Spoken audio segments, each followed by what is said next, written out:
Hello everyone and welcome to my YouTube channel the United road. भाई साहब, पहले कि कोई मुझे आके कुछ गाली वाली दे, कुछ बोले कि भाई स्ट्रीम लैग कर रहा है या कुछ, मैंने पहले ही डाल दिया है भाई कि थोड़ा सा आज स्ट्रीम में प्रॉब्लम होगा। It's gonna not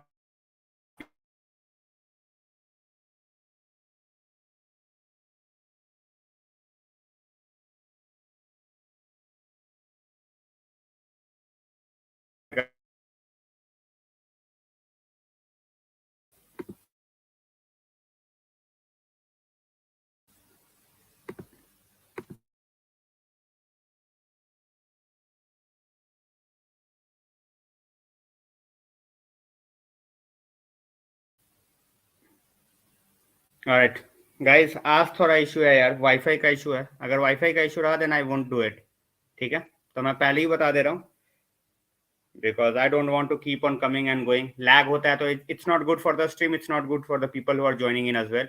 So Arsenal game, huge expectations, nervousness as well. So jo bhi aa raha, thanks a lot for joining in. And before we move on, as you can see in the title itself, that I will be joined by an Arsenal fan today. Yes, so we will be joined by Bob, the way Gunners. So Bob, welcome to the stream, man. How are you? Very good, buddy. Very good. How are you? I'm, to be very honest, I'm nervous. Great. Thanks for To be very honest, I'm very very nervous. Obviously, it's one of those games in a very long time where it can change the course of the title. You know, so that's why definitely a bit nervous. So let's see how that goes. I will welcome the viewers first. Guys, thanks a lot for joining in. किधर हो भाई? मैं अभी नेपाल में हूँ, so that's why थोड़ा सा भी बैकग्राउंड का भी इशू है, थोड़ा सा नेटवर्क का भी इशू है। सो अरे अरुण भैया, नेटवर्क का इशू है थोड़ा, that's the thing. And guys joined bye Bob. So Bob, I will get straight back to the point. I will get straight back to the game because I have already told you as well that stream can go haywire anytime. So we want to discuss as many things as we can Yes. before the Wi-Fi gets out of control or goes out of our hand. हाँ So as an Arsenal fan, expectations, almost 20 years it's been since you have won the league title. Finally, you look in charge, you look, in all sort of, you can say, the command of the title charge. As an Arsenal fan, how do you think in the second half of the season the young team is going to cope? बहुत मुश्किल है भाई. To answer that straight away. Okay. I don't think many Arsenal fans should really expect Arsenal to win the title. हम top में है, हम थोड़ा lead में है, पर फिर भी we have a lot of important games left, like today. Yeah. We're going to be facing United, of course. Even at home, it's not an easy game, never an easy game, against United, and definitely against this United, more than any time. It looks scary. But even otherwise, we still have to play City twice, and then we have to play Liverpool at Anfield, and so many tough fixtures remain still in this league. So the expectations, if you're an Arsenal fan, should still be aiming to get into the Champions League. उसके बाद जो भी आ रहा है, जो भी जितने भी हम ऊपर में है, bonus. Okay, if you go on to win the title talk अभी बहुत अर्ली है उसकी वजह से. तो जितना भी टॉप में रहूं, I was talking about the same thing, Bob. Yeah. Same जितने thing, भी that टॉप में young है team, and enjoy then you करो. have 2 games left against City. Yeah, you have 2 games left against City. You have United today, and again you also have Chelsea. Obviously, long NLD, you have won both the games, so congratulations for that. It's been a while. It's been a while. You have won 2 games against Spurs in a single season, and the way comfortable wins, they were not in the game. Apart from like 15-20 minutes in the second half. So we will get along to the questions. We have something from Swapnil bhai. Guys, thanks a lot for joining in. Network का थोड़ा issue है, तो यार आज थोड़ा manage कर लो बस. केशव भाई वेलकम. निकालेंगे क्या मैच? यार, as a United fan I want to be very very optimistic, but I cannot be delusional at this point of time. If I am Casemiro. If we had Casemiro, then the equation would have been totally different. People are talking about, oh, chalo, bina Casemiro ke, we won the game against Arsenal, but then they didn't have Partey as well. You know, it was beginning of the season, they were not that fluid. Now they look very much fluid. They have Partey as well. So unless or until we have a totally different game plan from which we can surprise the Gunners, I think it's gonna be difficult.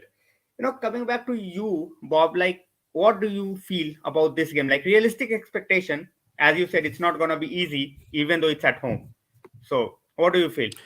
See, it's a game of chances. Okay, if I closely look back at the last two games that we played against United, of course the loss at Old Trafford, the game could have been much different had Martinelli's goal been allowed.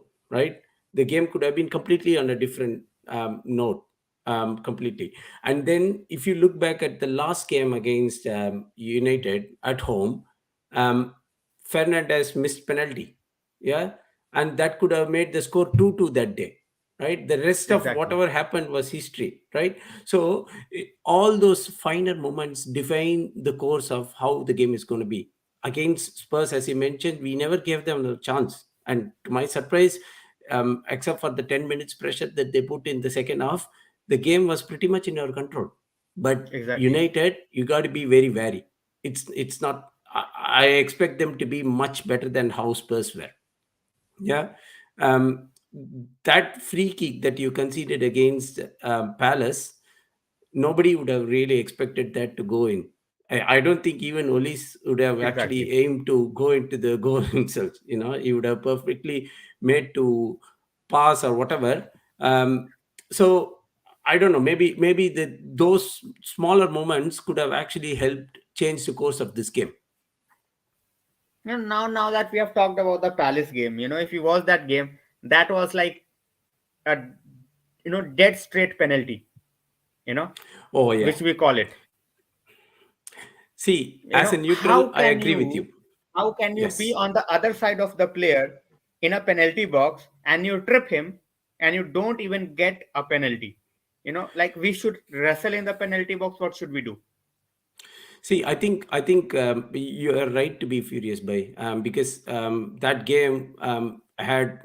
I mean, it was a clear penalty in 90% or 95% of the cases. The ref would have actually given a penalty. I don't know why it was not given, but then I think those are the things which could cause an impact like what we had. On any other day, possibly if you had got the penalty, the game would have been over 2-0, and then straight away, I mean, you would have tried to wrap up the game, but that was not how it meant to be. You guys conceded from that set piece, and then that's it. You lost 2 points as a result. I mean, whatever happens, right? The refs have to be a bit, pragmatic, and then you have to be fair. And I feel at some games, for whatever reasons, it's getting missed out, and as a result, one thing or the other happens. Totally. And the point was, United makes it 2-0. United takes out Casemiro. Hmm. you know the entire complexion of this game looks different. United gets 3 points in the bag. United gets Casemiro out. He is not getting a yellow card. And everything looks very, very rosy, at least in terms of, having the best team out there. Now Casemiro is out, Martial is out, Sancho is still not there. And all of a sudden it looks like, what, we are like missing two, three, starters. Martial is a Hmm. starter, that goes without saying. Sancho becomes a starter the moment he starts playing. And obviously we are missing Casemiro. See, So as you the said, the way. referees, yeah. No, I was going to add that the way that we won against Tottenham at White Hart Lane, it was actually because the fact that we were heavy on the midfield, and we made them work there. I mean, they were a man short in the midfield, and we used that to our advantage, and then we were able to put more pressure and then more impose the game, like what you said earlier, party with Casemiro. Personally, to me, I was myself very surprised. A person who's turning 30 years old, coming from Real Madrid, from a completely a different league, to come into United, straight away settle in, and then has been clearly able to impose the game every game that he has played. Seriously, hats off to your recruitment, because I had my doubts in terms of how this guy is going to turn out to be, but then it has proved to be a very shrewd piece of business. Now you are at a point where he is indispensable, right?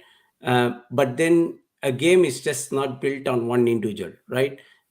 We all know Casemiro has been immense and Exactly. everything, but still, it's just a team.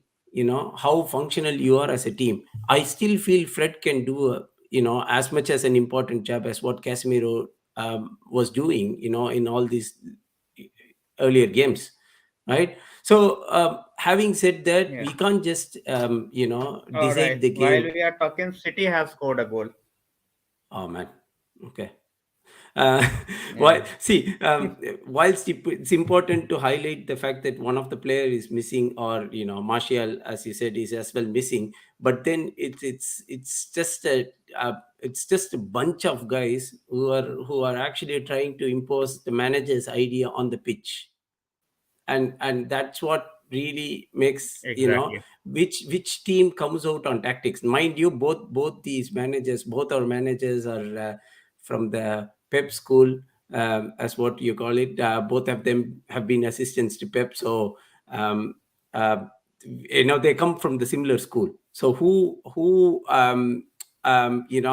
masterminds the tactics against whom is remains to be seen.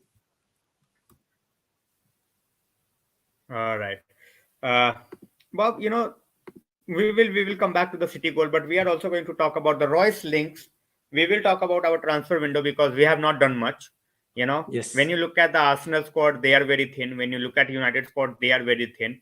So in the long term, when UEL will come in, when FA Cup will come in, one more injury to either of the team, and you might be derailed from your title charge, and we might be having a problem with the top four. So we have totally different aspirations at this point of time. Looking at the points table, but as you said, just enjoy where Arsenal is at this point of time, and they have a lot of games to go. So now coming back to the transfer links, I show you a reaction on Royce. Yeah, देखो, if this was like 3-4 years ago, I would have still taken a chance with Royce. But he's so injury prone. He's so injury prone. I don't want him. I don't want him at this age to come to United. If the manager wants him as a backup, if he sees that he can do a job, I trust Eric Ten Hag blindly. I will let him have Royce. If that guy can get the best out of McTominay and uh, Fred, Ban Bisaka, he can always obviously get the best out of Royce as well. So that's not an issue. But for me, I am at the crossroads over here. Obviously he's a free agent, so I won't mind Royce. But then, obviously with his injury record, if we are getting a backup who's going to be, in the medical room most of the times, then it's of no use. So that's my views on Royce. Getting back to Bob, what are your views on Arsenal's window so far? Okay, just before I answer on Arsenal, I exactly have the same thoughts about Royce. I feel he's good, but then he is too much injury prone. You're definitely not going to get a value out of what he's or what he could actually do on the pitch. And you definitely need able bodies for you to get through the second half of the season. Especially you have an all important game against Barcelona coming up, and once you cross that hurdle, you have many more such hurdles coming up till the end of the season. So you need someone who is fit enough and who can actually get it going, just like how Casemiro has been quite pivotal in your team. So that's my 2 cents on Royce. Now, talking about Arsenal window, we all know how both United and Arsenal, we were closely linked with Joao Felix at the start of the window. To me, as an Arsenal fan, as someone who's been following the game for quite a long time, I had a feeling that we might not go in for the price that was actually mentioned, the loan fee that was mentioned in, because it was quite too high. And add to the fact that, we were to be covering his wages as well. So I know as a fact, maybe Arsenal didn't need him. I was thinking that United would actually go in for him because you needed a striker more than what Arsenal did. Yeah, but So, he's not a striker. That's the thing. He is not a yeah, striker. yeah. He is not. He's not. But then a forward, I meant. Yeah. He doesn't want to call himself a striker. And that's why I was quite puzzled when Chelsea got him. They Yeah, pretty much looked at Arsenal's window, and in whoever we are linked with, they just went straight to him with the money, and they just purchased them over. Of course, we put all our eggs on Mudrik, and we were all hoping that Mudrik would actually, try and solve all our issues or in the forward line. And he was the perfect in terms of who we want in a player. But then, unfortunately, the money being quoted was too high. And again, I feel Arsenal have actually done the right thing by not going in or not paying in that higher fee to sign Mudrik. And having said that, Trossard was never in our plans. Trossard, yeah, I don't think it was ever there. The agent was pushing for him to join Arsenal because he has, of course, had a fallout with Brighton. So he didn't really have anywhere else to go except for Arsenal. I think the Spurs were the other team who were tracking him.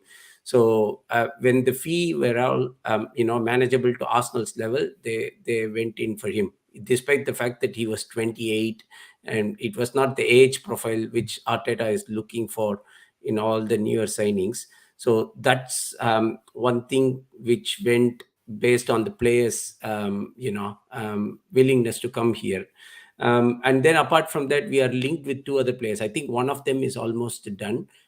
His name is Jakob Kivior. He is playing for yeah. It's almost done. It's almost done. He's coming yeah, from Italian league, Syria. Yeah, yes, he's a good Spezia. player. He's a Yeah. good backup as a centre back. Yes. So, as you mentioned earlier, right? We are paper thin in our squad, so we don't really have enough replacements for every position in our team. So, and more importantly, and replacement for Gabriel Mahales, because now we don't really have a left-footed centre half who can actually, be a backup to Gabriel and then slot in when required, especially playing FA Cup games or Europa League games, whatever. So we needed that left center half basically to cover us in that position. So that's a good deal, I believe. Depending upon how quickly he could actually settle in, he could be. We could start using him on more games, even Premier League. So we don't know. So that's one deal. And then the other one that we are close with, again, there's actually a bidding going on with Newcastle at the moment. Is a guy called Ivan Fresneda. So he's a Spanish 18-year-old who plays on the right hand side as a right back. But can actually slot into the midfield as well if required. So that's one guy whom talks are going on. I don't think apart from that we are going to sign anyone until or unless All right. there was this crazy rumor a day before that Kamavinga is said to be sent on loan and Arsenal are sort of tracking him. I don't know how true it is. We need someone in the midfield, but I don't think Kamavinga is gonna come down here. Yeah, I don't think so either. There are some crazy rumors. When there are big teams in the play. When it comes to transfer market, it's all about linking everybody to United or Yeah. Arsenal or City at this point of time because they are like whatever you can get, it's all about the clicks. Varun bhai, welcome to the stream. Thanks a lot for joining in. Not because of EL Arsenal title charge details today. Well, as United fan, I can hope for the same. As a Arsenal fan, Bob would be like, oh come on man, not again. We have seen this story time and time again before. Arsenal derailing United derailing Arsenal. But at this point of time, Arsenal fans, they were absolutely ecstatic when United got the better of City. They were like, all right, they have done us a favor, but let's see how that goes. And Harsh bhai, 2-1 you say to United. Hopefully that happens. Bhai Kaziranga nahi hu. I am in Nepal right now, so hopefully jaldi wapas aunga and we will be having lots to talk about as well. Good time to rate Juventus players. Nishit Bhai says, Bob, you have heard 15 points docked for Juventus. And before we talk about this, Kush bhai, welcome to the stream. Shahid bhai, welcome to the stream. Yeah, jo bhi hai, thanks a lot for joining in. I know it's not the ideal circumstance because I would have loved to have a better in and around surrounding with better Wi-Fi, but unfortunately it's not there. So thanks a lot for sticking in. I'm going to take the questions, but we are going to talk about the Juventus saga. Bob, 15 points docked. You know, they start fresh basically. They were you can say they were in They the were third second or position third, in the and they are table. now 10th. They're 10th now Yeah. in the table.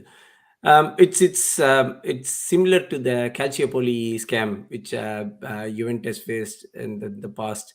Now the difference is, last time when they faced a scam, three of their major players who actually went on to become, who went on to become their legends in the game, Buffon, and then Trezeguet, and Nedved, all of them stayed back with Juventus back then.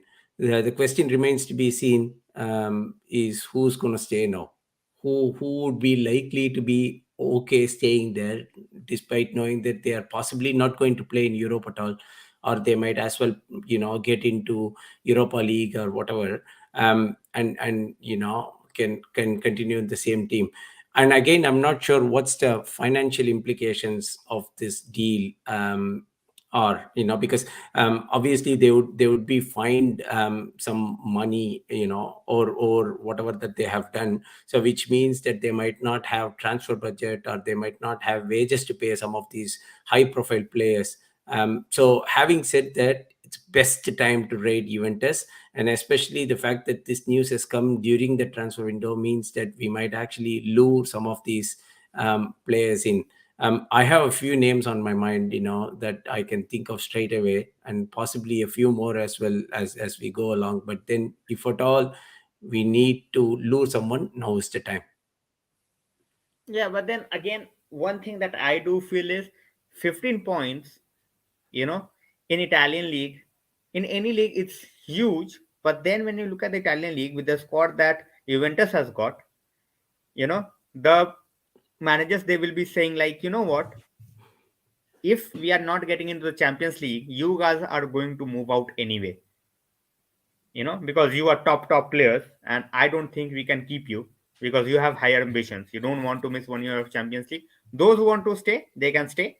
Otherwise, you guys are leaving anyway. At the same point of time, they will be like, let's push for the next 6 months since we already have 21 games to go. Hmm. You know, so 20 games to go, and it's just 15 points. It's just 5 games. We can cover it anytime because when you look at the top four teams and then you look at the likes of Roma and Lazio, they are on the peripherals, but Yeah. then they are not as good as someone like Napoli or a Inter or a AC Milan. You know, when you look at the Roma and Lazio teams, they don't have the depth. Sorry, not the depth. Sorry, depth to go throughout the season. So that's what Hmm. I feel. That's Yeah. what I feel, that they might stick. Those players might stick with Juventus by the end of the season, and if they are getting into top four, they will be in the folklore anyway. And if they want to leave, they can leave. Then Hmm. Juventus be like, all right, you tried your best, you didn't leave us in January, you stayed with us till the end, and now we are just going to make sure that you can have the transfer that you really wanted, and we Hmm. can get you guys. So that's what Yeah. I feel. We can rate, but I don't think at this point of time either uh, Arsenal or United got like 100 million or 150 million to spend on those No. guys, because the No. top players for Juventus, the likes of Vlahovic, or you can say someone like Chiesa. These are Cheers. the Yeah. guys who are going to cost a lot of money. Vlahovic is easily like 90 million, Yep. 80, 90 million. He is not gonna come. 90 million United are not going to spend. Arsenal is not going to spend. So I don't think that that's gonna be the case. So January window, I think, as Nishit said, good time to raid. But at the same point of time, I don't think we are in that situation, in that position where we can raid Juventus, because he's just Hmm. 15. If they were like, you know what, you guys are going down to CDB by the end of the season, and then it would have rocked their boat. 15 points with 20 21 games to go. I don't think they are in that much of a trouble. But Mm. then we have seen silly things happen in the transfer window, and we still have Yeah. more than a week to go. So we will see how Yeah. that goes. Nayan bhai, See, I think sorry, Bob. Yeah, no, I was just going to conclude by saying that Juventus know the fact that once they were docked the points, that people will definitely come raiding their club, and they will be prepared for it. They would have their prices set on all those targets, and they will not be in a position, or they wouldn't want to do a distress sale for the sake of it. So because all of these players that we spoke about, top players, they're in the earlier part of their contract, so Juventus have better control of who they want to sell and how much they want to exactly, sell them for. Yeah, go for it. Sorry. exactly, exactly. That's what I'm saying. That they hold all the cards. We are looking from outside, and we are like, we can get this player, we can get that player, but they hold the card. So we will see Hmm. how that goes. Maxos or Fred for case. I think for Casemiro, McTominay gets straight in, and for Martial, I think Weghorst start. That's what I am predicting at this point of time. So I think we will try to just you know make our midfield look great in terms of bodies. I don't think we have to start Anthony tonight. That's what I feel. So I think Fred and McFred should start alongside Ericsson and Bruno, because Bruno, we have seen he can play multiple positions. He can be your number 10. He can slide down to the right. He can at times slide down to the left. So that's what I feel. So let's see how that goes. Kamavinga attitude problem.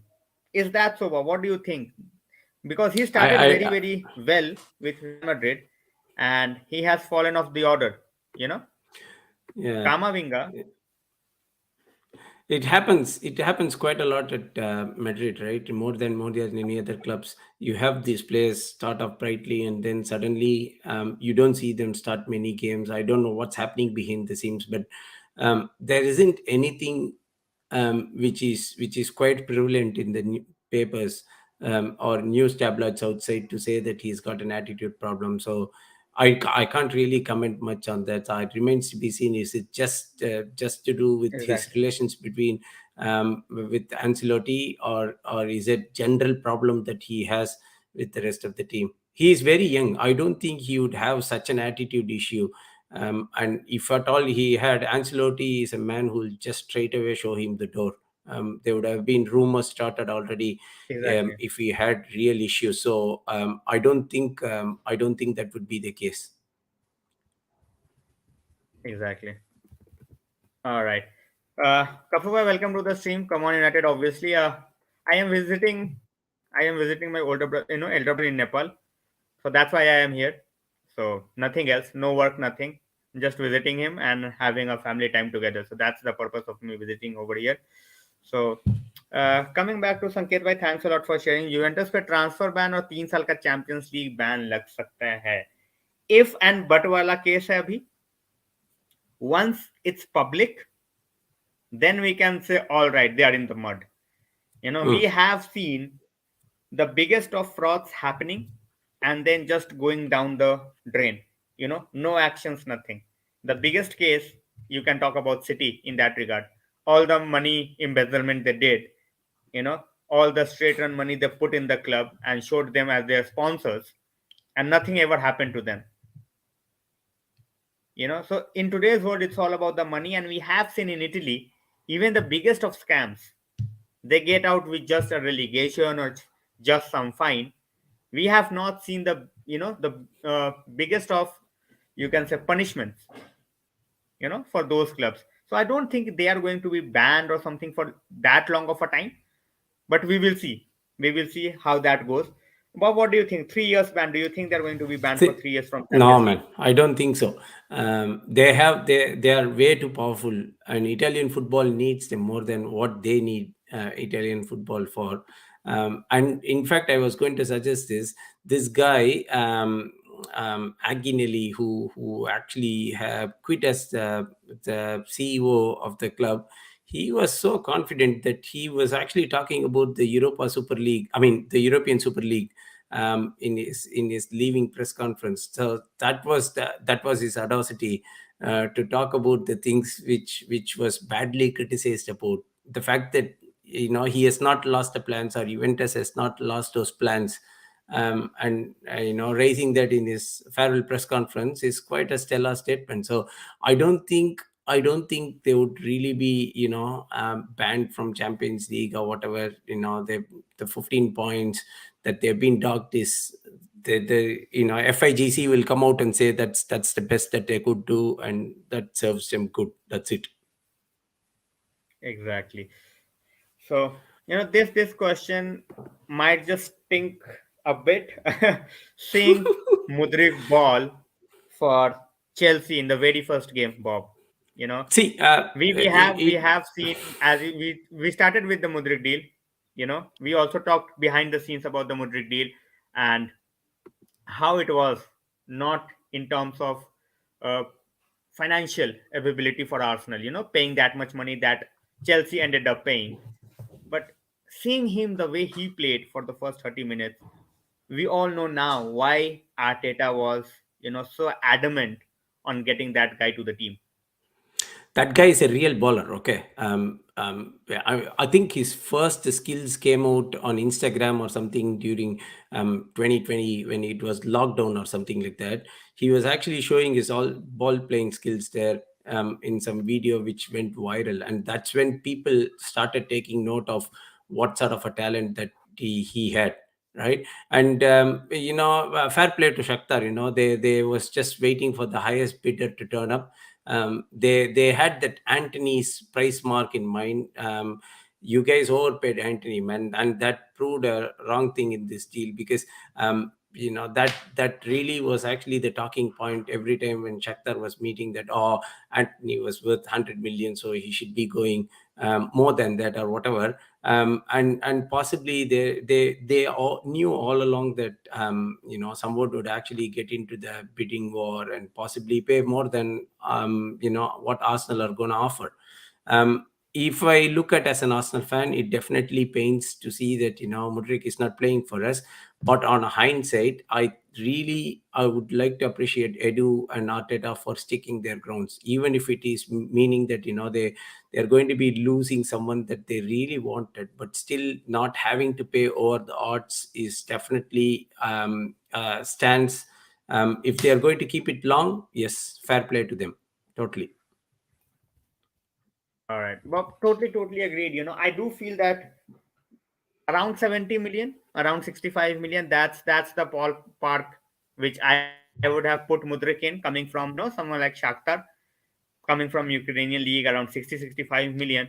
But then we all have seen how Chelsea are operating in the market. They have no Hmm. plans. They have absolutely no plans.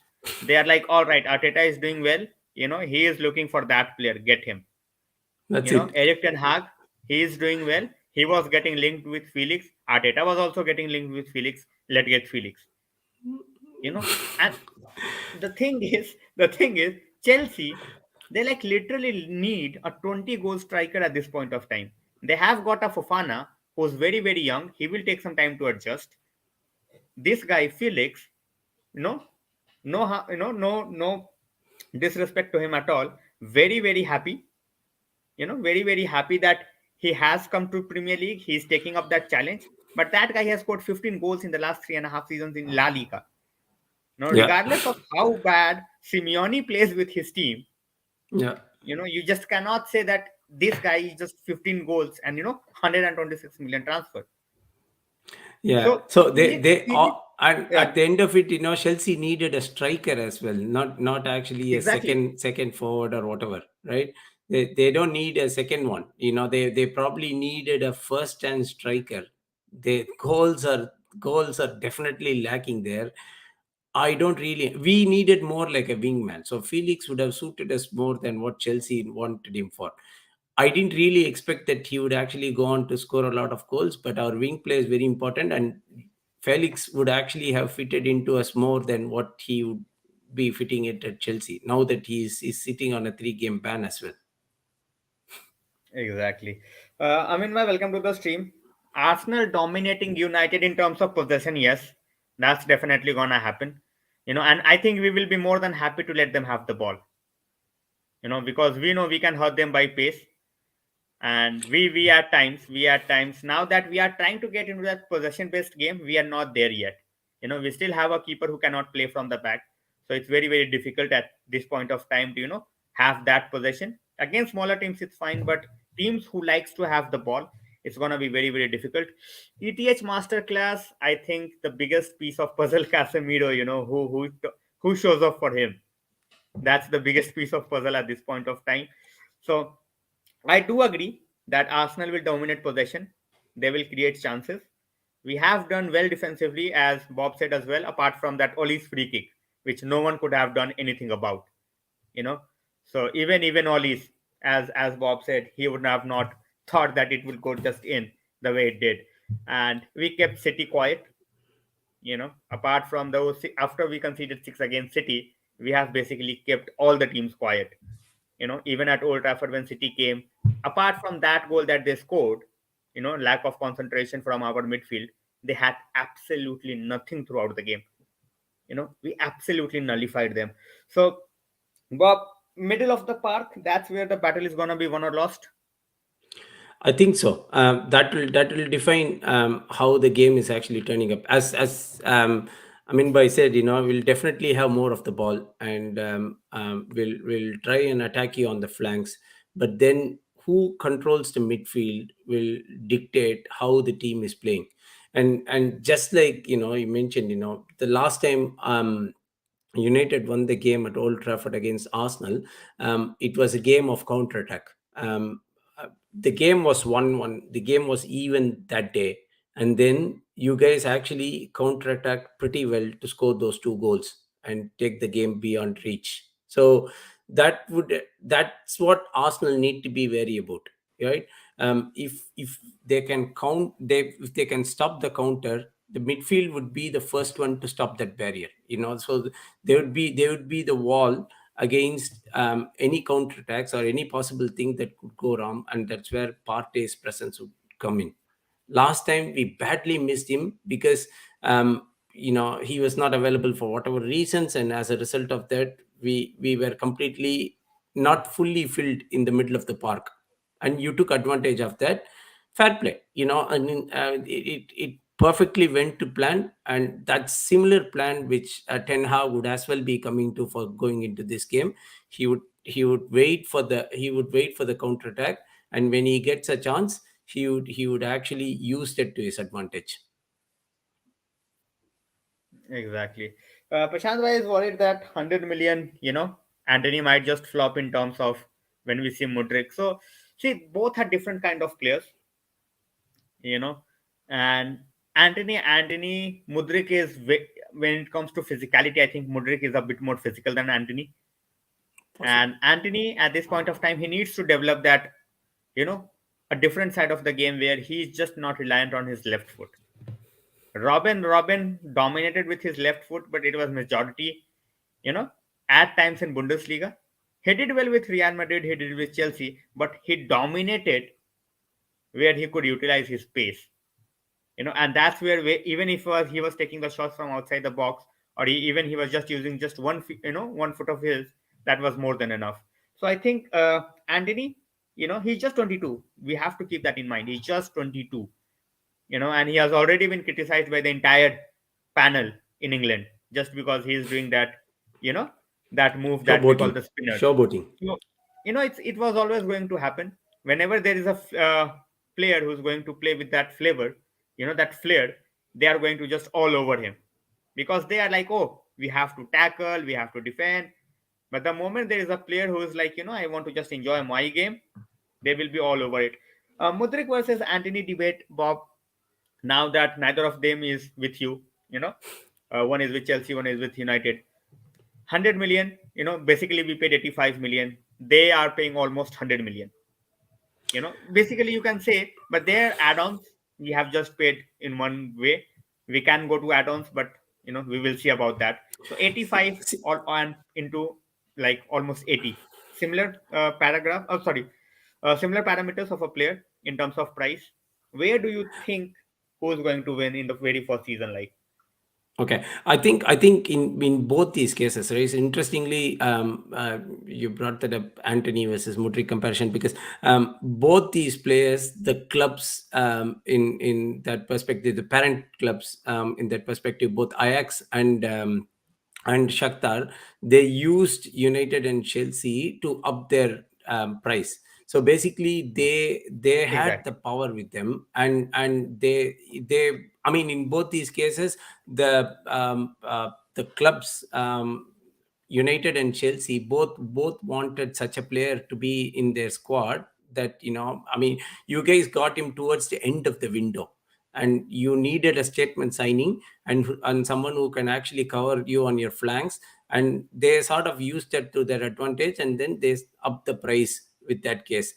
But they can't, their skills can't be compared. They are completely, I mean, although they are all wide forwards, they can't be really compared against each other, because each one has got their own sort of a skill set, and the way that they play. As you said earlier, I mean, based on what we've seen Mudrik so far, in the little that we've seen so far, it looks like he's got that Robin mold. He can actually play in, um, just like how Robin was. Although Robin was never a hit at Chelsea, and his true things came out in both Madrid and as well as at Bayern. So it remains to be seen how Mudrik can actually settle in. One game is not definitely a reflection. And then again, talking about Anthony as well, showboating in England doesn't definitely work. If he had done the similar thing, possibly in a different league, then he would have been hailed as a superhero there. But then the English press is very, resistant to such things, and they would start taking that opportunity to criticize anyone who actually does some similar things. Um, the goal which he scored against Arsenal, right? The opening goal which Anthony scored against Arsenal at Old Trafford, that was the sort of player, Anthony, that I know about, playing in Ajax. And if Ten Hag can actually help get Anthony to do similar things and get similar results, then that would be the way to go for Anthony. It would obviously take some time. He would need a season or two to settle in, but then, on a hindsight, he has slotted in decently well. There is always a heavy burden on the price tag on his head, right? Every time when he is on the pitch, the press is going to say the 80 million striker, or 80 million winger, or whatever. So the price tag would be something which he needs to carry, and he needs to carry that with grace. So basically, he just needs to do what he enjoys doing, but at the same time be a bit more humble in learning what the manager wants him to do rather than what he wants to do. Exactly. Daljit is my friend and Daljit is an Arsenal fan. आ United आओ, मेहमानों का स्वागत पान पराग से करेंगे। भाई जिससे भी करो, मेहमानों को जीतने दो बस। जिससे भी करो, मेहमानों को जीतने दो। Thanks a lot, Daljit bhai, for joining in. Prashant bhai says ETH said we have to surprise them. Martinez as CDM. If that happens, I don't know whether he will surprise Arsenal or not. He will definitely surprise me. As a United fan, if he out of the blue play Martinez as a CDM, I don't see that happening. For some reason, I don't see that happening. What do you think, Bob? He talked about surprising Arsenal. He talked about he has, got the win against Arsenal without Casemiro. He was just talking about now that he's missing, we will have to turn up a totally different plan against Arsenal.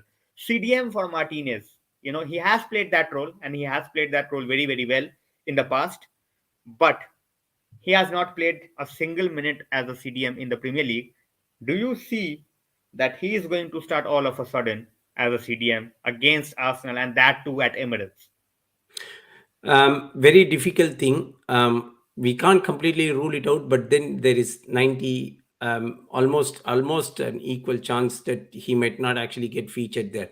I don't think he would change the formations or tinker around the players that much. If at all Ten Hag wants to make a difference, he would actually put that in how the team plays and how the team moves with and without the ball, and that will define, how this game is going to turn out. Not with personal being out of positions or whatever. Having said that, so Martinez started as a defensive midfielder for Ajax. That was during his first season there. But then Ten Hag was the person who really found that Martinez would be more suited as a center half, despite his lack of height or whatever, because of his presence there. And that would be pretty vital today, because if you consider the flanks of Martinelli and Saka coming on either side, you need someone who is mobile and who's good enough in intercepting some of these. And that's probably where I feel Martinez's strengths are. And to me personally, I would want him. I think Ten Hag would actually put him in the center half, not seeing him against. I mean, as a midfielder, for sure not. Yeah, because what happens is when you put him in the CDM position, then you're also making that Shaw is not at left back, and Malasia, even though he is very, very promising, all of a sudden you are putting him on the wings against the pacey Arsenal wingers, Mm. and he might be in trouble. He might be in trouble Totally, he'll be because exposed. if he gets an early yellow, if he gets an early booking, then all of a sudden Shaw cannot do what he has to do from the back if he's playing as a center back. You know, so we will Yeah. we will see how that goes. But Just a question on the yeah, center half that you mentioned. What's the way for Harry Maguire now? I think he goes. Mm. I But think I I mean, think he leaves the club. yeah, just to add a little bit further, we all saw the lack of form that he had since the start of season. But then he went into the World Cup and he was actually perfect. He was doing the perfect job. Like nothing ever happened, nothing wrong ever happened to him. And then how could the confidence in player completely shifts when he was actually playing for United against what he was at, I mean, for England duty. And that, I mean, even after coming back, he's not really starting any games or whatever. So you think it's the end of road for him at United? Yeah, I have talked about this on the channel as well, Bob. That I think it's the end of the road because when a manager is even not fancying you over a left back, you know Mm, in the in the smaller games, even he started against City. Shaw started as a mm, center back against City, and that shows that he has just no trust in Maguire at this point of time. I think he is not getting what he wants from him, overall output, when it comes to how he wants to see his team play from the back, or even in transition. Luke Shaw, he can just give you a ball from the top. I don't think Harry Maguire can do that. Even though he's decent on his, with ball on his feet, but he cannot be Luke Shaw. If Luke Shaw is at the center back, and we have seen that, in the few games that he has played as a center back, we have seen what he can do from the back. So I see that it's the end of the road. I don't know where he's going to go. I don't know how much money United is going to get from Maguire, but I think it's end of the road for Maguire here. And while we will okay. take this question and we will take the comments, Haaland scored a hat trick, easy win for City. They are leading 3-0 in after 55 minutes. So they with the depth that they have, they will have one hiccup here and there, but you have a job on your hand. You all know that. As Arsenal fans, as you said, enjoy the top position, but then those two games against City, I have mentioned it before as well. you know those two games against City, if you guys even get a draw in one game, I think you will be favorites. You guys end up winning both the games or drawing both the games, I think title will be yours. But you end up losing those two games, and all of a sudden you are sweating big time. Mm. What do you think about that? See, I feel the most ideal scenario from those 6 pointers is getting 4 points, home win, and possibly forcing out a draw. That would be the best possible scenario which an Arsenal fan would have in mind going into both these fixtures. But then, having said that, it's the Arsenal team from last year is different to this year. We've already shown this, I mean, much to the surprise of many Arsenal fans, including myself. We've been given every test, and we've come out of the test with ease, with almost at ease, I would say, because if you looked at last game against Tottenham, um, we went into a similar fixture, getting into the pressure of getting into top four. We of course had was actually missing some few key personals. Thankfully the injuries have been pretty kind to us, that the squad has been, although it's been the first level has been strong, yet we didn't really have any good replacements to give substitutions or whatever. That first 11 is good enough to beat any team on any given day, right? So that's pretty much how this Arsenal team has worked, and that's how it's come thus far. If we were able to maintain the same squad without any injuries or whatever, going into the fixture runs and other competitions and everything alike, we would be in the mix, at the top. And that's where this game would actually be decided, in terms of what how we turn up that day. And if at all our squad is fully fit, then it means that we will definitely have a fighting chance, better than what we were last year. Mind you, we Definitely, lost to definitely. them 5-1 5-0 last year at home. It was actually the first or second game of the season. So that was horror show. But then we put a much better performance against them at Etihad. So that's basically, I would definitely see this Arsenal team is much different to the one which we had last year, and the results are already showing. Yeah, I will take this comment from Foot Ninja. Then I will ask a question from you, Bob. And Foot Ninja says, feeling different. Bald Masterclass 3-1. If that happens, that would be surely one of the best results of the season. Without Casemiro, without Martial, without Dalot, you go at Emirates against the league leaders and you get a 3-1 win. That would be massive. If he can somehow get that.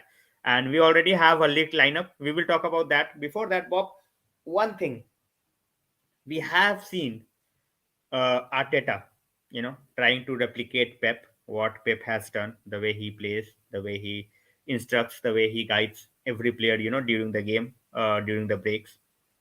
My one concern is Pep has $1 billion team, Hmm. £1 billion team, $1 billion team, whatever you want to say. That guy got plan B in terms of Foden, in terms of Grealish, or in terms of Mahrez, in terms of Alvarez coming from the bench. You try to go toe to toe with City, you get hammered because you Yeah, cannot. yeah, Simple as that. And I think that's one thing that Arteta has been guilty of in the past. That where he is like, all right, I am building my team, I am confident in my team, but then you also have to look at the way that the other team is. That's what Eric Ten Hag tried to do against City at uh, uh, Etihad, and we got thumped. You know, yeah, we got absolutely played out of the park.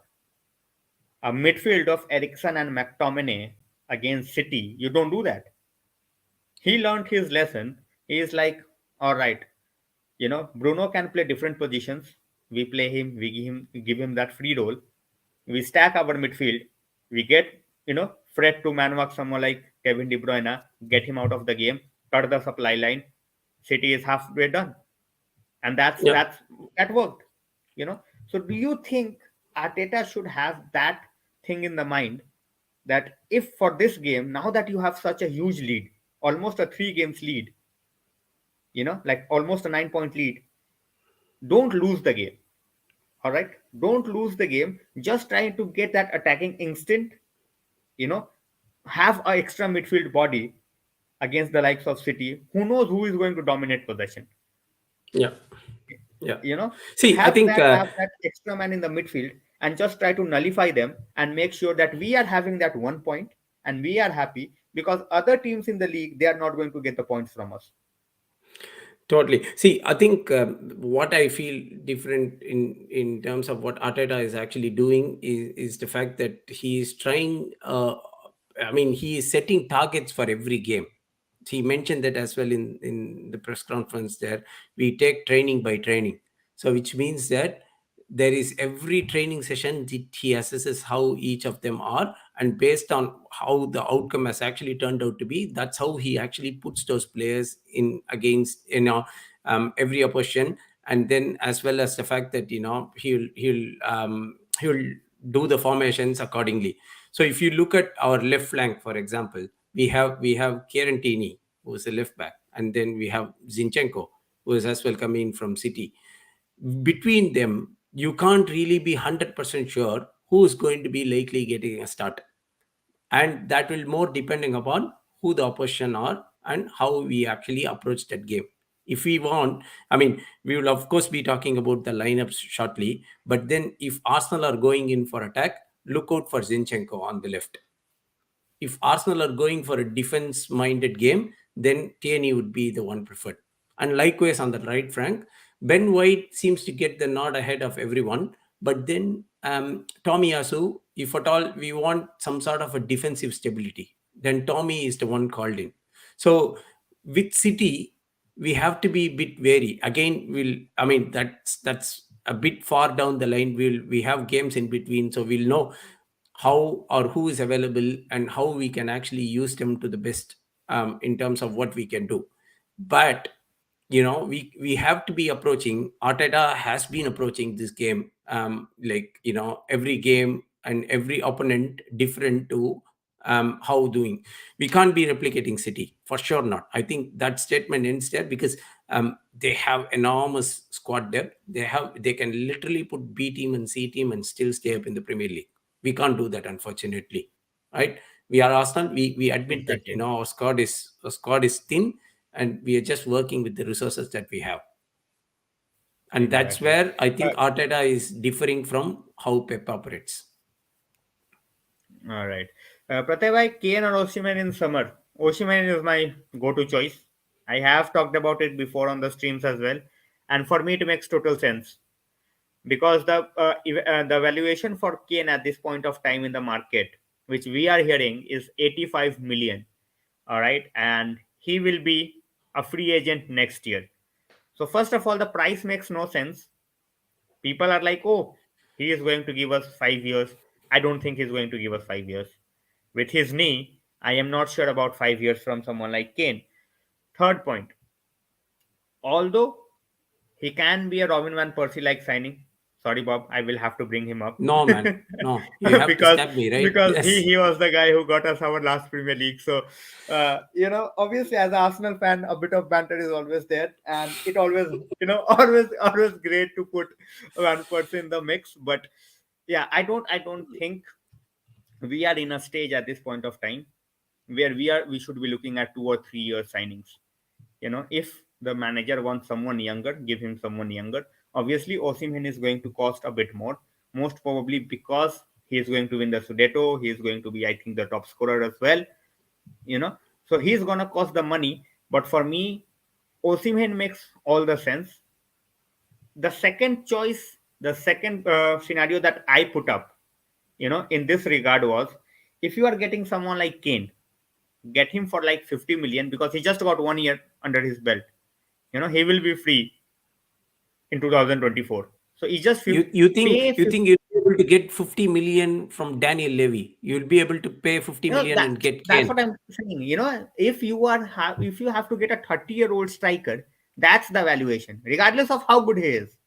Yeah, You know yeah, that regardless of how good he is, 50 million. That's you should be like, okay, fine, because he's not going to sign a deal. We all know that yeah, he is not going to sign a deal. Whether he ends up at United, whether he ends up at Bayern, whether he ends up at any other club, he is not going to stay at Spurs yeah, after 2024. We all know that. So Levy tried to hardball everybody. You will have to negotiate in that way.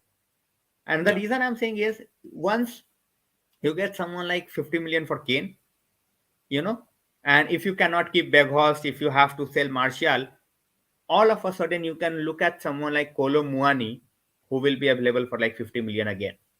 Yeah. You know, that guy is raw pace. That guy is, he can hold the ball, he can run with the ball, he can dribble, he can do it all. The Yeah. reason I use the word raw, because he is at this point of time he is in Bundesliga, and we have Mm. seen Bundesliga talents, taking some time to adjust in different leagues. So he is doing well with a team like Frankfurt. you know Obviously he can work on his finishing, but then if you can get two strikers for like 100 million, and even if we are not getting Osimhen, that's fine by me. But paying 85 million for someone like Kane, at the age of 30, when he is available at the age of 31 for free, for me it makes no sense. What do you Yeah. think United should go for, Bob, as a neutral? As you a know neutral, I will say you have to be going in for Vlahovic.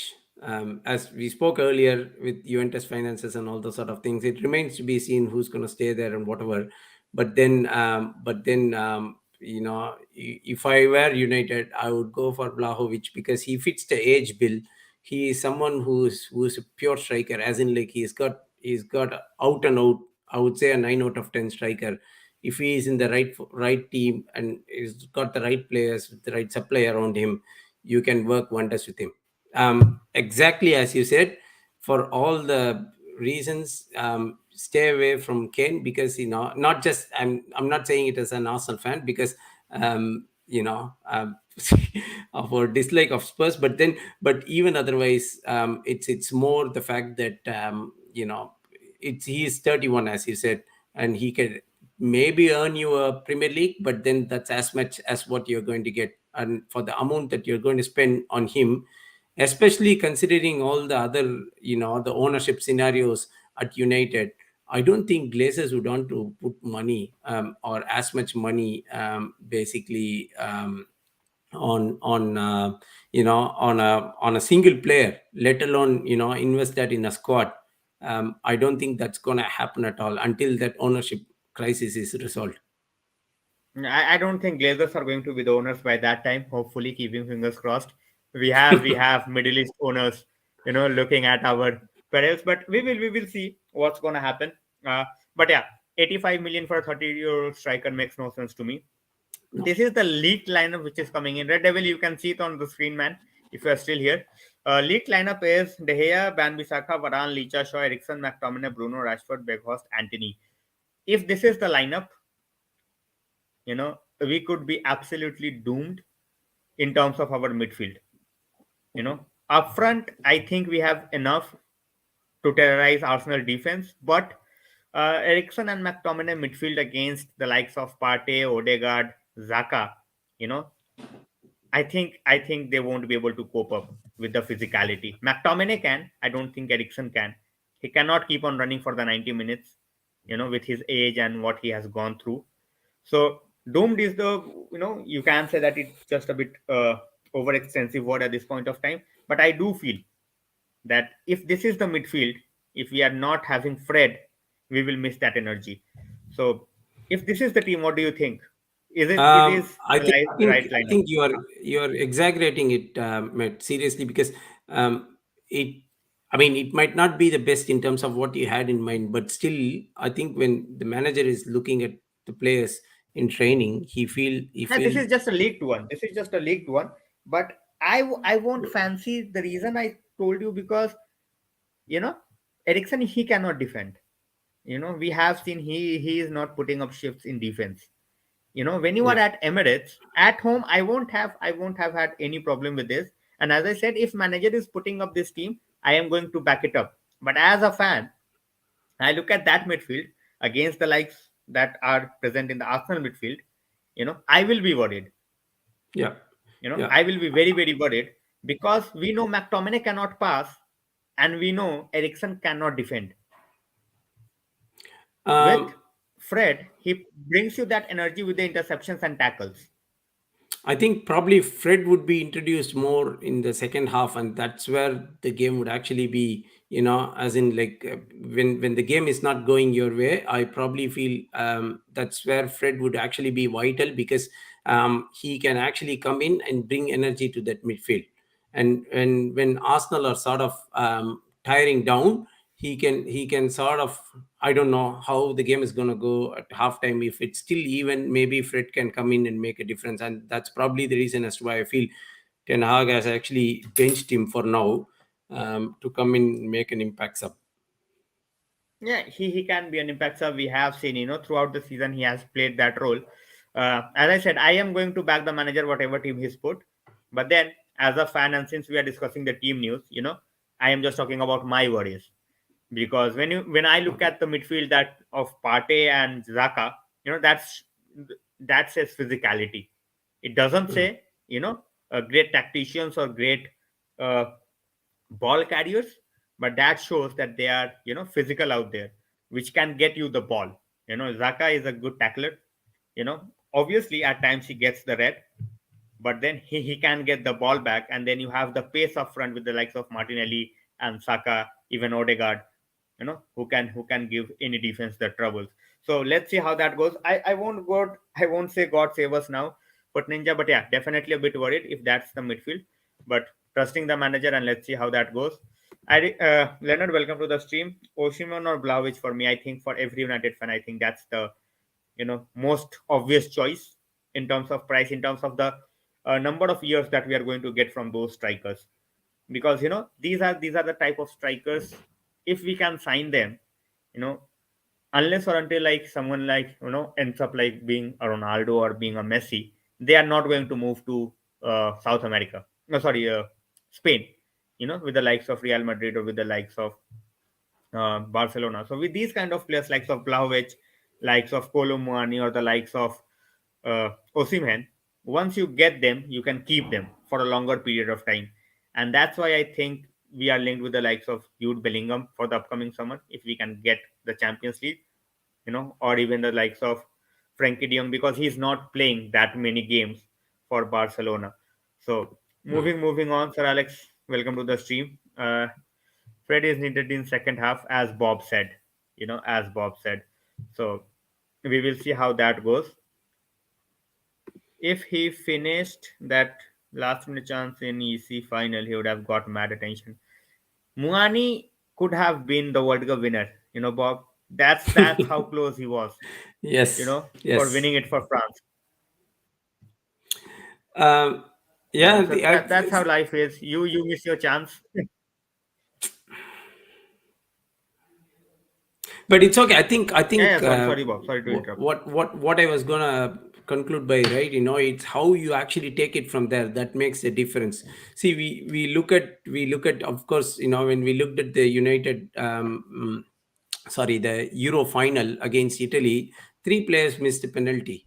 It was two of United and one of Arsenal. So Rashford, Sancho, and Saka. Uh, Rashford had a very tough start after that, and Rashford was almost in the wilderness. It was almost set to a point where he is not going to come back. Sancho was actually high in confidence before that tournament all along, because he was actually in scintillating form at Borussia Dortmund, and then that heavy price tag played a part, in his decline.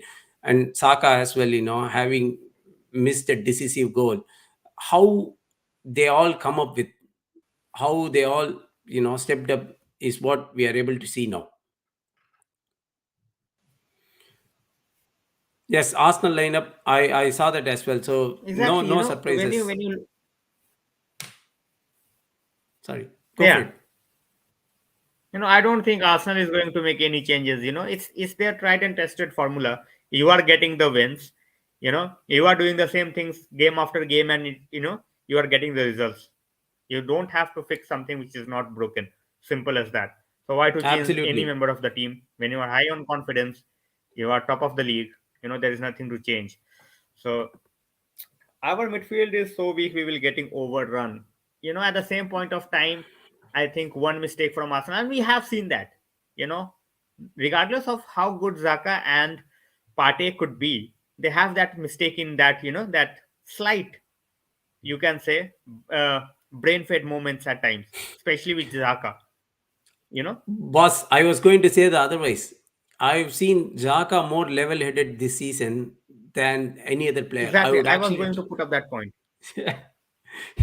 yeah. So Xhaka, I don't know, man. It was a complete revelation, So I was just reading an article just a while back about Albert Stuiberg, who is the assistant manager to Arteta.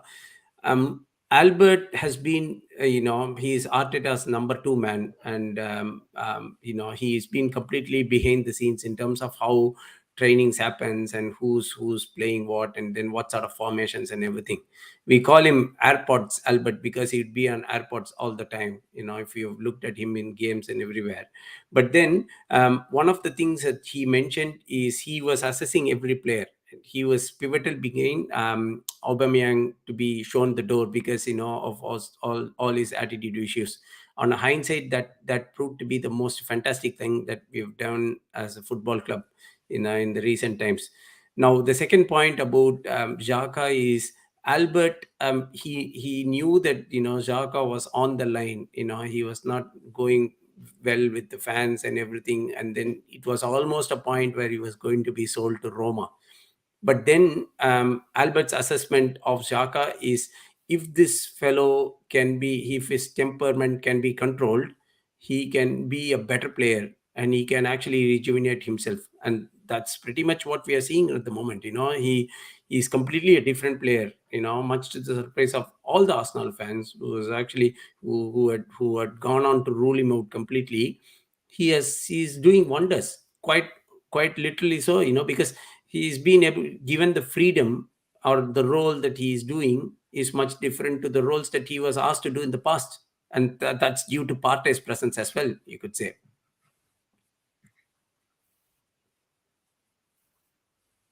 Absolutely, absolutely. Kush is saying Newcastle did an impressive job by pressing Odegaard by continuously fouling him, and that's why I said that you will have to keep breaking up the play. That's why I would love someone like McTominay, because he does the role more impressively than anyone else. You know, he gets into the nerves of certain players because of his physicality. He will always be there with his niggling, fouls. Fred at times, because he is small in stature, and he is visible in terms of whenever he makes a foul, he gets a player down. He is always at the risk of getting a yellow. We have seen McTominay getting away with a lot of challenges, because he goes like shoulder to shoulder, or he will put that niggling foul because he's not using that much of a uh, you can say power in the midfield. He's so physical. He can just go shoulder to shoulder and the player will be on the ground. Meanwhile, with Fred, he is basically like, he will have to either pull the shot, which is very visible to the referee. He cannot do anything else. You get a yellow. And we have Yeah, seen McTominay getting away with similar number of fouls, and he is not getting any cards. You know. yeah, So yeah, we yeah. will have to keep an eye on someone like Odegaard because he orchestrates everything in the midfield. He Totally can get controlling, that long diagonal controlling. balls. Yeah. Yeah. So if you manage to control Odegaard, I think you are throttling Arsenal's attack completely. That's Yeah, that's basically that's what we how. did with someone like Kevin De Bruyne as well in the last game. So I am very eager to see how this goes. We will have the team lineup in 3 minutes, in 2 minutes. So we will see how that goes. Uh, Hari bhai, welcome to the stream. Chalo, dekhte hain. I would always be fearful of Arsenal at Emirates, not at Old Trafford, definitely not, but at Emirates. Now that they have their fans behind them, they are having a very good patch. So obviously, very very worried. We will see. Leonard, Trossard was always going to be their backup. There's no way that Trossard is making the starting 11 for this team. He is bought as a backup, and I think Arteta went out and, as Bob said, since they missed out on Modric as well, Trossard was not in the plans. All of a sudden, he gets, available because of a fallout with the manager, and Arteta is like, all right, he can play multiple positions, get the guy in, and That's it. as you said, And even even on a, if I were to just add a couple more, I don't think even if Mudrik would have actually started against anyone in the 11. So what you said earlier, we would. I mean, it's basically a winning formula. So you don't tinker around it much until or unless you have key personnel missing, due to injury or whatever. Emil Smith Rowe has come back into the team. I mean, he's come back into the squad, but then he is not been he is not even been put on the starting 11, even though the fact that he was actually decent before he got injured or whatever. Still, he's not able to get back into the starting 11. So this means that Arteta doesn't want to tinker much around with the team or the starting 11 until or unless there is a very specific need to do so. Yeah, but then I will ask one question from you, Bob, regarding this. But before that, I am going to take one comment, which was David's statement. Yeah, by the course, statement देना is very very easy. ठीक है. To win over the fans, you say certain things in the press conferences to rile the fans up, get on the good Mm. terms and to have that belief. But we will see what he does on the pitch, what the entire team does on the pitch, because the games are not won behind the mic. It's one thing to show the courage, it's one thing to show that faith, but then at the same time you have to go out on the pitch and perform as well. So let's see how he does. And Trossard is a great player definitely for Arsenal for sure. Irish bhai, Sama bhai, welcome to the stream. Ankit bhai, Josh is high, but so is the nervousness as well. So let's see how that goes. And guys, I have I have wrote it time and time again. Please make sure that you are liking and subscribing to Bob's channel as well. The link is in the title itself. You don't have to go anywhere. Just click on that button, or sorry, on that title, and you can get to Bob's channel as well. Don't miss out on hitting that notification bell on as well. So Thank you. getting back to Bob, you talked about no Mudrik for a bench player. I don't think so, because Mm. Arsenal were willing to pay almost 70 million. That's Correct. that's not the amount that a club like Arsenal or a club like United pays for a bench player. When you have City, you can do that. So Totally, I agree if with you you. are But going to then pay someone like, you think he's going yeah, to start ahead of Saka? see, I am not sure why he was wanted so badly by Arsenal. No, that's That my was for that's depth, my mate. reasoning. See, okay, we in the summer we bid for Rafinha. We didn't get him for whatever reasons. He wanted to go to Barcelona, as well as the fact that Chelsea were willing to pay more than what Arsenal were. But then we wanted a player of that profile. The only backup to Saka now at the moment was Nelson, Reece Nelson. I'm not sure if you are aware, but then he is himself as well injured at the moment. So we don't really have anyone at all to play as a backup in that position. So when the way it works at Arsenal, right? Yes, Yeah, I agree that we don't buy players worth of 70 million and then put them on the bench. But then at least on the Premier League, Arteta is the sort of a manager. Once he gets things set, I mean, based on what we've seen so far, he doesn't tinker around it too much. Just like how Pep over engineer the team at times, and then put someone like, for example, De Bruyne in the as a CDM or whatever. He doesn't do such crazy things, and then things on the pitch, even if it is against a smaller opposition. Arteta wouldn't want to try much until or unless there is a specific need to do so. And having said that, this first 11 is too strong that you can't actually bring in anyone until or unless they are completely. See, Nketia is a different case. If at all a better striker, if we had purchased, in the transfer window in the place of Nketia, then possibly his position was dispensable, but not on the wings. And I don't think Mudrik could have actually started this game had he signed in for Arsenal. I mean, the point is he hasn't signed is a different thing, but still, I don't think he's going to be. He's going to start in until or unless Arteta specifically wanted to give someone else a rest and then possibly pay with a different player altogether.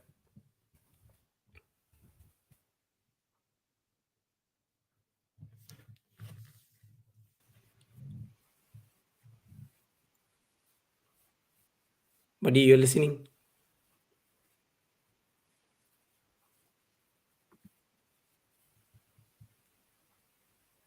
You there, buddy? Can't hear you. looks like there's an internet connection, an internet issue. Yeah, Wait, guys, wait. I can hear you now. It's all right. Yeah, I am able to hear you, but I think it's because of the internet, you will keep going out. So hopefully it's working. Just give me 1 second. Just give me 1 second. No worries, no worries. Yeah, I can hear you, but yours is not clear.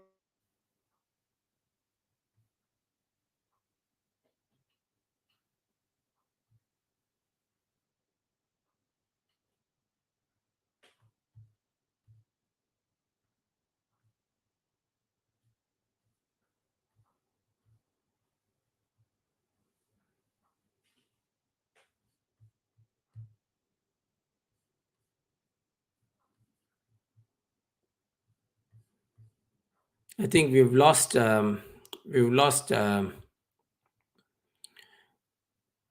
man, what's happening with the stream? There seems to be a loss.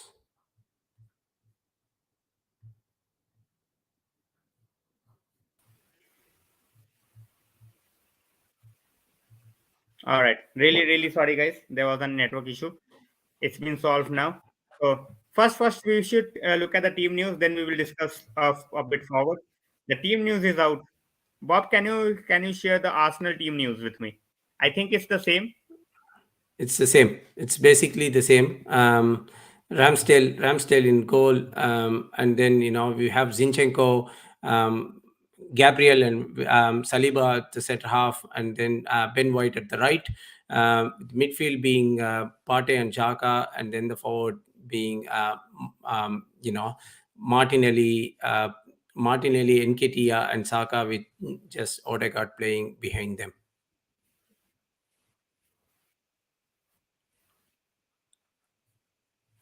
Can you hear me, buddy? Yeah, and we have the same team that the lineup predicted, the league lineups. So guys, Yes. there's a lot of network issue. Really sorry. Yeah, we have the same team. We have the same team. Ericsson is there. McTominay is there. Fred has been left out. Anthony is back. You know, Anthony he made his debut and he scored against Arsenal. So what are you expecting from Anthony tonight, Bob? I'll be very wary of Anthony, and how he plays, because if we can actually cut the wings, as such, we are effectively cutting the United's entire attack as well. If Vegas doesn't get enough supply to him, then it means that he is going to be completely left isolated, and that's pretty much one of the things which we can capitalize on. And having said that, Anthony is very crucial. He's going to be playing on the left, isn't it?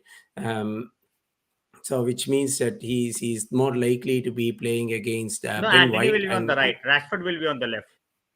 Sorry, my Anthony will bad. be on the Okay, right. so okay, so then it would be interesting to see how Anthony is pitted against Zinchenko, because Zinchenko, as you know, is a pretty attacking left back. So he can loiter around in the midfield, and then even play on the wings at some time. So it remains to be seen as to how Anthony could be unleashed, or possibly if at all he can actually get something. He can, if he can get past that left side of Zinchenko, that's pretty much where he can be effective at all in this whole thing. So yeah, no, I really vary Anthony as a start, and definitely think he can be a difference in how the game goes now. All right. This is the team news, guys. This is the lineup which you can see in front of you. So no changes from Arsenal. United have made changes, some forced changes, in terms of Casemiro not being there. So we have brought in McTominay in place of him, and we have Fred on the bench, and we have gone with Anthony, which has surprised me a bit because we have gone very attacking against Arsenal at Emirates. So let's see how that goes. From bench, they have the likes of Vieira, Emil Smith Rowe. Now they have Trossard as well, and we also have the likes of Garnacho, Elanga for defensive duties, and we have Pelestri for the right hand side. So I am not going to take a lot of time in terms of what we want from this game and final predictions, but yeah, looking at this team, you know, we are talking about Fred coming in the second half, Bob. We talked about this. and we talked about Arsenal not going to make any changes, and that's what has happened as well. So on paper, even for the bookies and everyone at this point of time, Arsenal remains the favorite. Obviously, you are at home, you are leading the table. But do you see this going to be a very, very close and cagey game where both the teams are worried Totally, not to lose the game? Or you see, totally. absolute like go all out attack from both teams? What do you think? Which No, I think both teams should be wary of their positions in the league, and the fact that they would want to be not losing the game is the first things on both these teams' mind. So, having said that, they would both be yeah, very can you hear me, Bob? wary of each other. Sorry.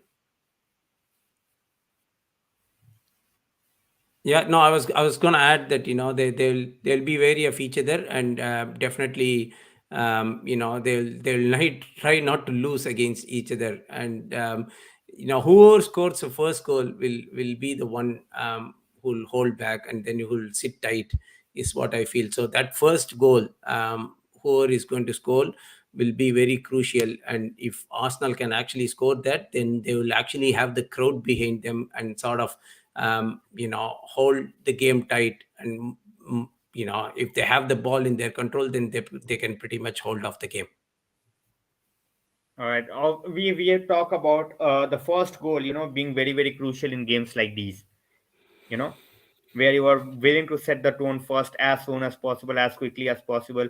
For Arsenal to please the home crowd, in terms of us, we will be looking to play the first 10 minutes, looking not to concede any goals and then try to get into the game. Because even at this point of time, we are the slow starters. We have seen that. We start both the halves very, very slowly and then we pick up. And that's been the problem. When you look at the way we have conceded goals when we have started slowly. When we have started on the front foot is where we have ended up scoring goals, or Hmm. at least not let the opposition score. So we will see how that goes. अब again, bhai, I'm in Nepal, not at home. That's why the network issues. That's why a bit of change in the background. So I don't know how many games you have seen of Ahmad Bob, but I he is did. absolutely balling at this I point saw of I time. saw his goal as well against Middlesbrough today. Yeah, he is one guy which I think, and I have said that previously on the stream, that he was given us as a lollipop, because we could not get Sancho to Old Trafford that season. So he and Pelestri. And I have said that openly, and I will keep that stance that I don't see these two guys making it up at United just yet. In future, you might not know, but with the likes of Anthony and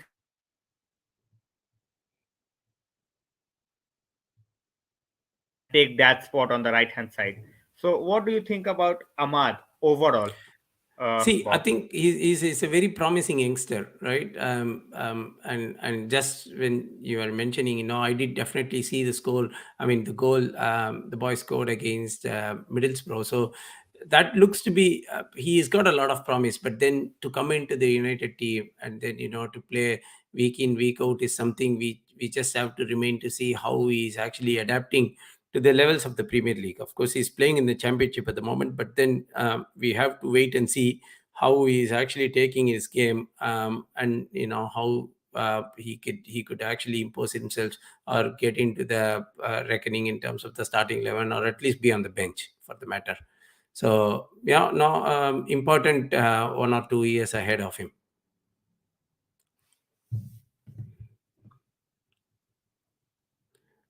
I think Bai is actually losing a lot of connection here. um, his stream is getting lost many times. We'll see.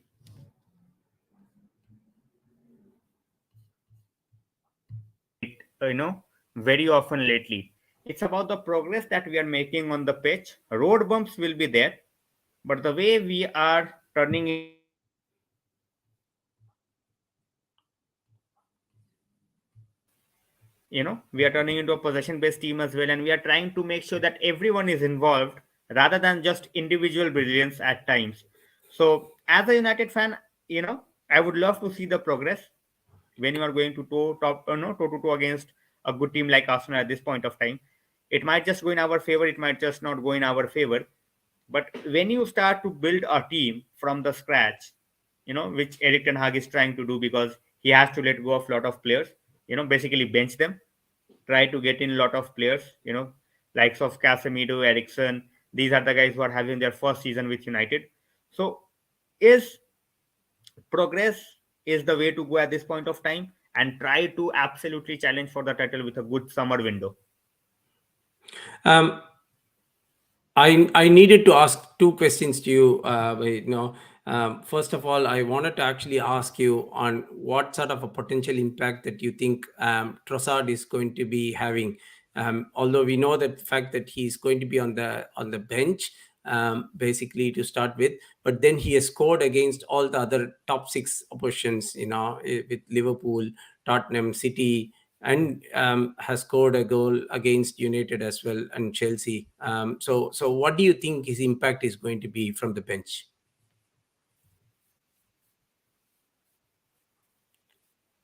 I think Arsenal has made a really really good signing. You know, I was talking to fellow United fans as well, and they look this signing as a very shrewd signing, because you have got a guy who has got Premier League experience. You know, he is playing in a team who loves to play free flowing football, so that works in his favor as well. Where he can just come to Arsenal and try to get into that zone. He doesn't have to change his playing style. He can just go from the get go. So I am looking to see how Arteta uses him. Hmm. Because we have seen him that he plays as a striker. He played as a striker for Brighton as well. So I think this is a very good signing for 27 million, a 28-year-old player with experience. And he is a good professional. We all know that. He puts the hard yard. He gets defensively as well. He has played as a left wing back as well. Yeah. So he gives you a lot of options. And with the likes, with the way that Arteta is building his team, with that experience, with the likes of 22-year-olds all around the front four, Odegaard, Saka, Martinelli, and Katia. All of a sudden there is like a 28-year-old, 29-year-old with that presence, with that experience in the Premier League. He would be like, guys, he will also give them, even though he has not won any major trophies as such, but he will be that calming presence, you know, Hmm. which Arsenal can benefit from. So that's Right. what I think about Trossard. I think you guys have made a really good signing. He is not going Okay. to create any sort of an issue from the bench. He is going to be a professional. He will do what the manager asks him to do. Whether he is going to be played as a striker, as a winger, as a number 10, he is willing to just go out and perform for the team. That's what I feel of Trossard. Why Okay. he fell into the team is a different question, but we will see how his impact is. I think he's going to make a positive one. That's what I feel. Yeah.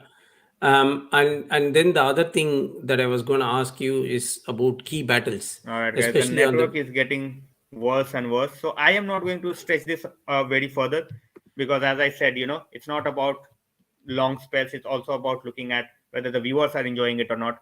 And with this internet connection, I don't think they're enjoying that much.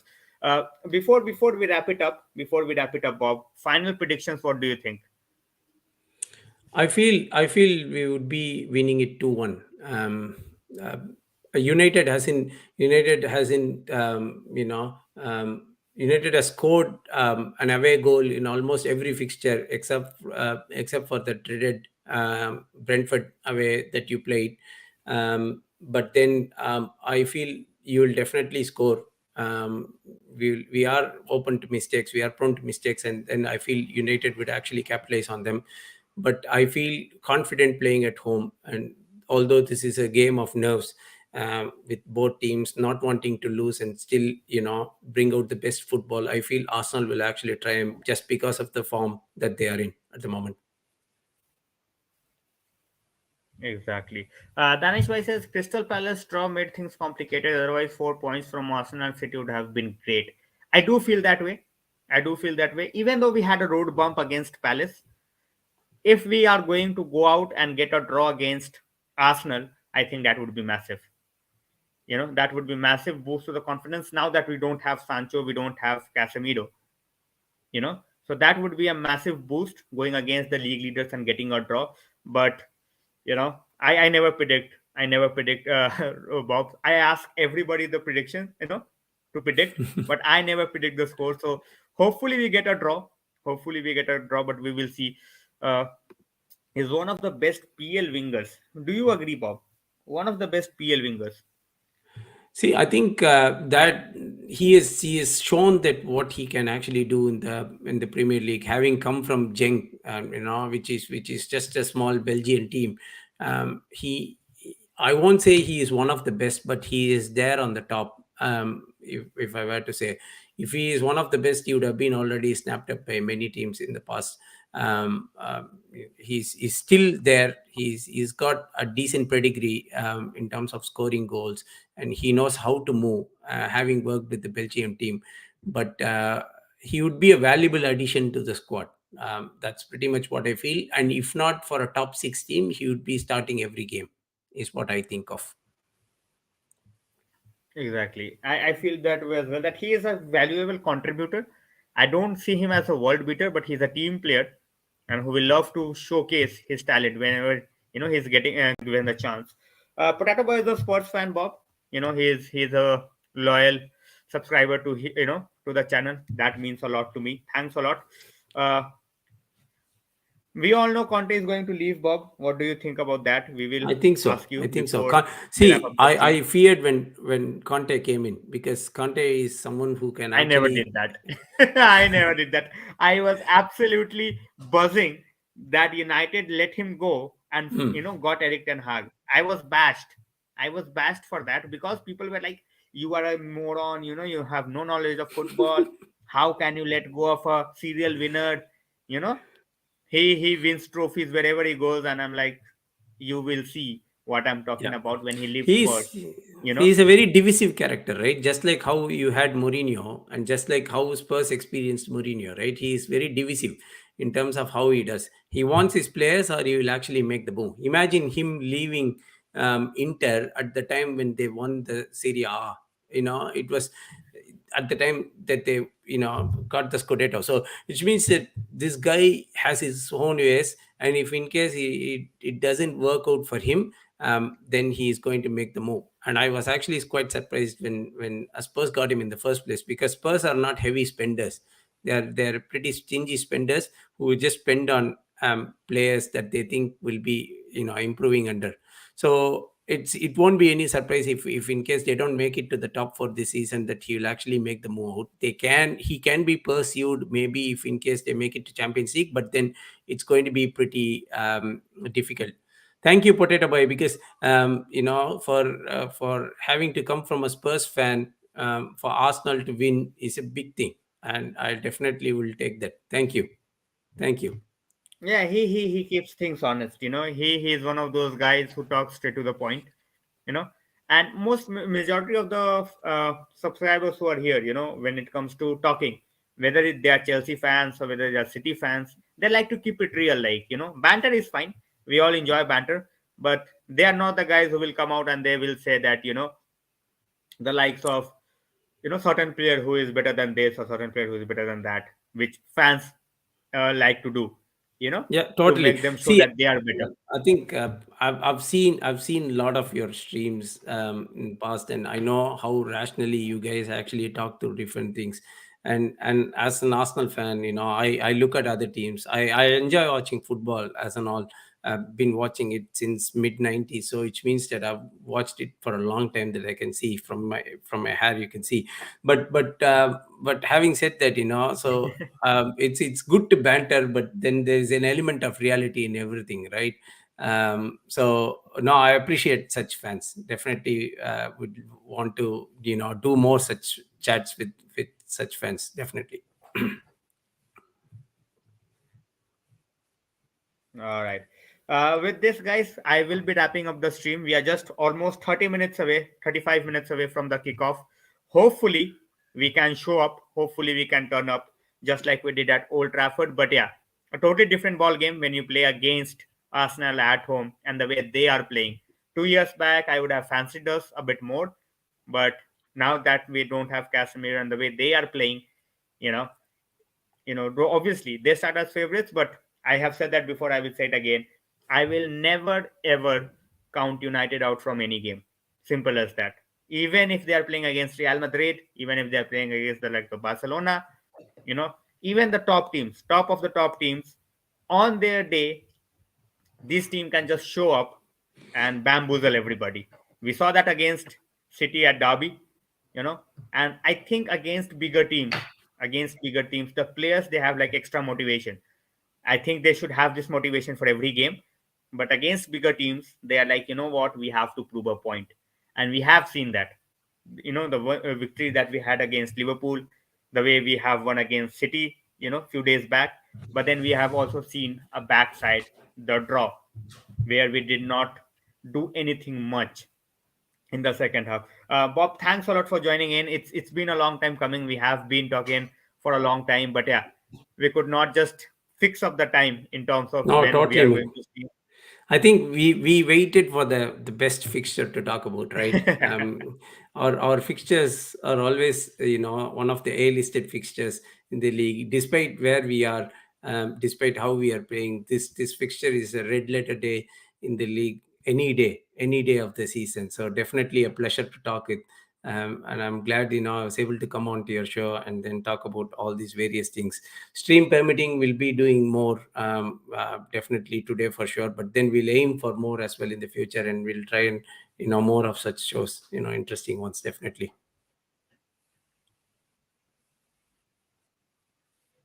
Definitely, definitely, Bob. You know, it's always great to have people with knowledge. You know, always great to have people with experience. Even experience, if you keep it out, if you know your ball, you know, if you are having to put like rational views, you know, that's what it all matters. It's not like, all right, as I said, banter is fine, but you have to be realistic as well. So on this note, guys, I will be ending the stream.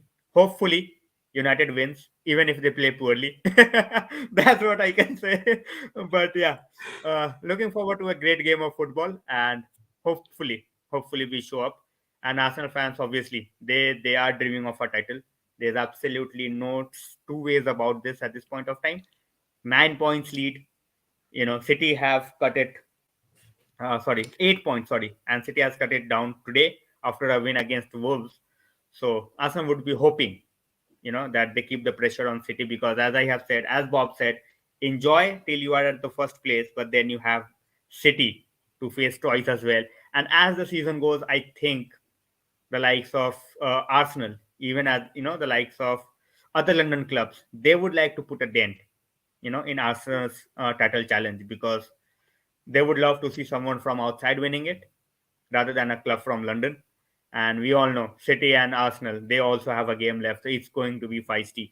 So, Bob, next few games, what are your realistic expectations? Like we have talked about tonight, but realistic expectations from other next, you know, other few games which are coming See, ahead for I you. think I think more than the big games, right? I feel potential banana skins, like Everton game, for example. It's a very classic game because we are playing them next at you know, and they are actually in a turmoil themselves. So Frank Lampard might not even be there in the dugout when we go into the game.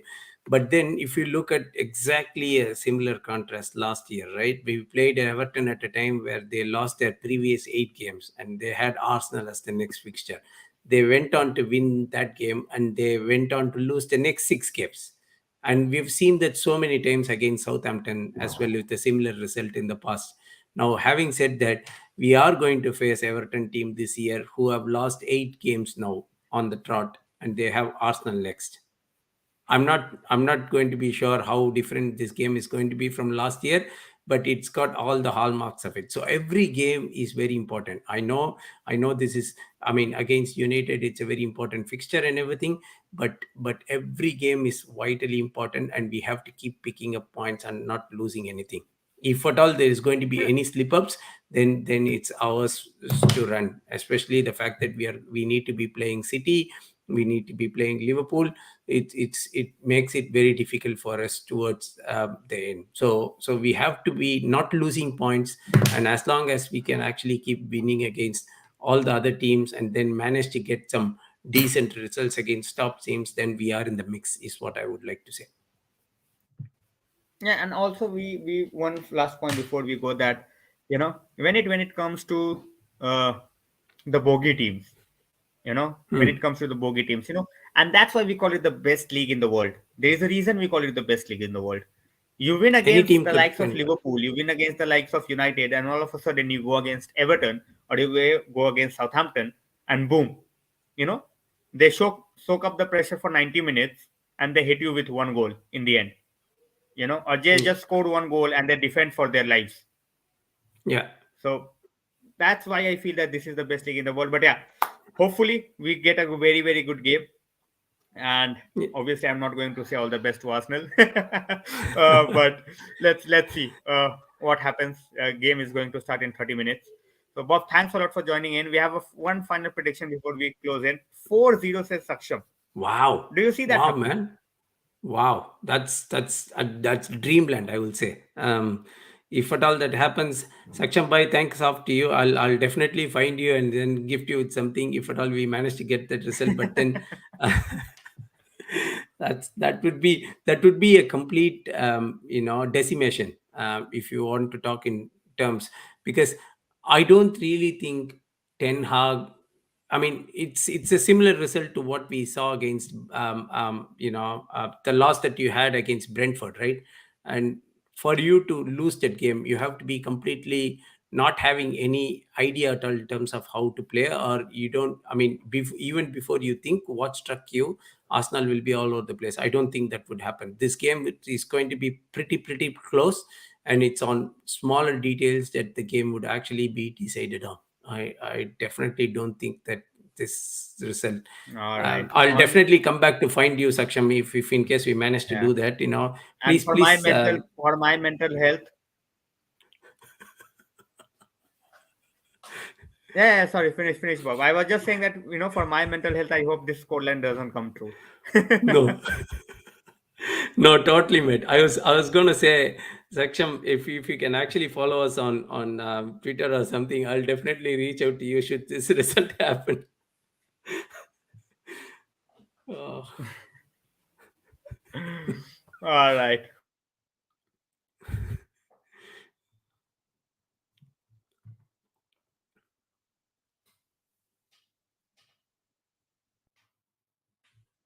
I was just reading through some of these press conferences.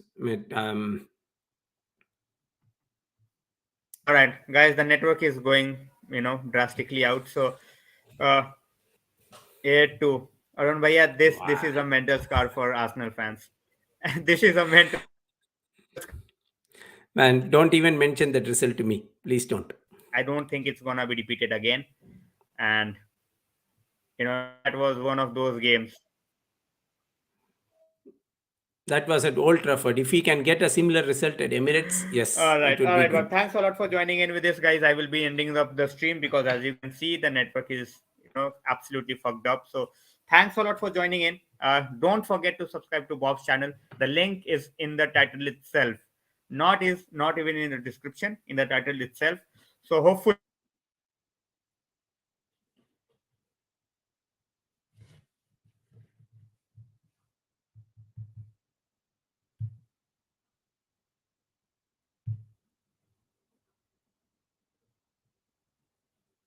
Bob. Thanks, buddy. Thank you. The stream is actually letting down quite a lot, but that's okay. I think we'll leave with it.